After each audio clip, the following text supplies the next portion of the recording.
Les ligaments croisés sont situés à l'intérieur de l'articulation du genou et relient le fémur au tibia.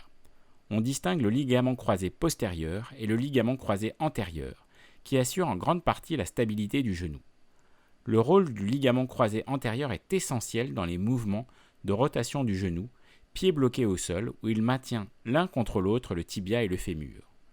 Ce ligament entre en jeu dans les changements brusques de direction, lors d'une prise d'appui, pour attraper un bus par exemple, ou lors de la réception d'un saut, même petit, sauter une marche d'escalier par exemple.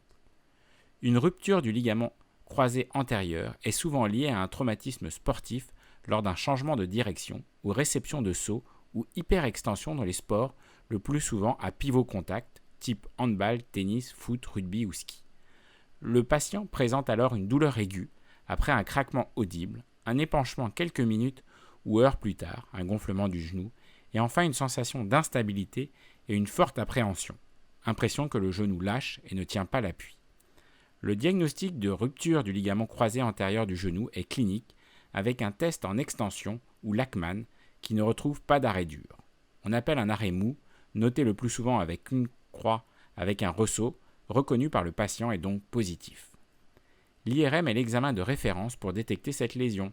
Il est donc indispensable de bénéficier d'une IRM en préopératoire afin de confirmer le diagnostic et d'en préciser les alternatives thérapeutiques, le ligament croisé n'étant pas visible sur une radiographie simple.